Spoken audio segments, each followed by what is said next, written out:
Yan, ang ganda dito sa pinasukan namin. Ang layo, wala kami makitang bahay.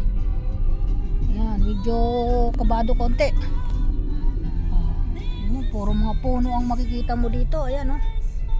Pero maraming mga nagmumotor dito, maraming pumupuntang tao. Hindi ko alam kung ano yung pinakadulo nito. Ito yung aming tinutuklas dito. Ano kami dito eh, may limanuklas ng lugar para alam na namin sa susunod yung pupuntahan. Yan, bossing. Yan, good morning mga bossing. Yan si Siongo, relax. Sabi ko relax ka lang. Ayoko na maitang ulo, lalo na dito, ang layo, parang wala ka na kami makitang tao dito, ay bahay. Puro mga nagmumotor lang ang nakikita namin dito. Yan, dito. Wala na nga, doon ka na magbani ubra. Doon, ayoko na dito pumunta. Wala akong makitang bahay eh. Pag wala akong makitang bahay, nininervyos po ako mga busing. Yan, gusto ko may nakikita akong bahay. Walang tindahan, no? Tingnan mo. Yan, pwede na dito magmaniobra. Hindi, hanggang dito na lang ito. Oh, hanggang dito na lang pala ito eh. Dead end eh, may tulay na nga o doon. Oh, ayoko dito. Nakakatakot na.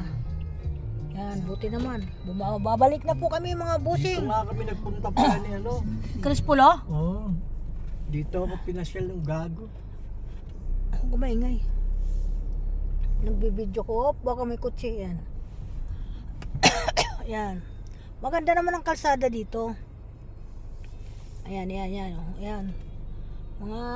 Meron siguro naman bahay doon, malayo. Kaya lang, para kaming nasa kabundukan talaga. Bundok nga ito. Ayan.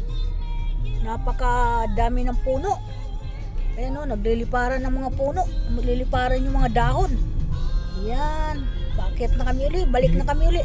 Dito pinasyal ni Chris Pula yung ano eh. Pa-practice mag-drive. Ah, dito ba yon? Oo, yung pinasyal niya. Nervous daw, hindi na umulit. Ay, nakaka-nervous dito, lalo na dito. Pasigsag po, may mga sigsag oh. Mga kanal-kanal na yan, malalalim yung kanal. Yan ang ano Hindi dito. na umulit eh. Ay, mapangit dito mag-practice. Maano ka dito. Ayan oh, ganyan lang mga ano dito oh. Puro kasi puno to oh, wala ka makitang bahay. Yan mga bossing, good morning. Ang mga anak ko, good morning sa inyo. Yan, tingnan mo, ang dami. Marami rin sasakyan kasi mga ang pinakadulo ata nito ay ilog. May ilog dun sa dulo. Sabi nila sa akin, mga nakakausap ko dito, may mga ilog dito. Sabi ko, wag na tayong tumuloy. Ibalik mo na. Ayoko na hanggang dito lang. Sa susunod, wag ka nang pumunta dito, pumasok sa ganito. Hanggang doon lang sa mga may tindahan, alam mo na. Ganun kasi ayoko na. Ayoko dito. Yan, thank you so much sa lahat ng mga idol. Ingat po tayo lahat. Kami naman po nag-iingat din po kami. Yan, mga kotse na yan, mga pasalubong na yan, no? Tingnan mo. Yan, yung mga nagbibisikleta, mga nakaano. Inaakay na lang nila yung kanilang bisikleta. Mabibilis dito mga sasakyan kapag di ka maingat. Ay medyo ano ka. Sabi ko sa asawa ko, ingat lang.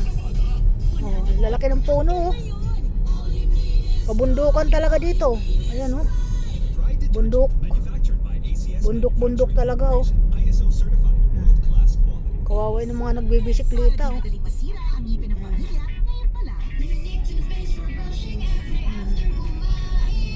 Wala akong makitang bahay, layo ng bahay. Kaya ayaw ko, pag wala akong makitang bahay, medyo ano ako alanganin. Kala ko nga po may mga ano dito, masasamang tao. Pero mabait naman mga tao dito. Makikita mo naman ang mga itsura ng tao pag mababait at hindi. Ako'y umiilag na sa ganyan.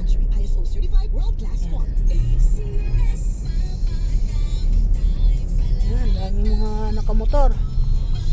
Okay, thank you. Welcome to my vlog. Pangalawang vlog ko na ito. Hindi ako makagawa ng aking magbablog na lang ako. Thank you so much sa mga bossing. Maraming salamat sa mga follower. Maraming salamat sa mga viewer. Sa lahat po ng mga bossing dyan sa ating social media. Maraming salamat. Matataas po na lugar to eh. O, tingnan mo. Ang taas oh. Inaakyat namin para kami nasa Bagyo. Takot nga ako pumunta sa Bagyo eh. Yan. Pala parang Baguio rin. Parang Bagyo dito. Para ako nakarating sa Bagyo. Eh sabi ko ayoko na umuli pumunta ng Bagyo. Tapos napunta namin dito mataas na lugar. Yan. Thank you so much. Bye bye. Bye bye.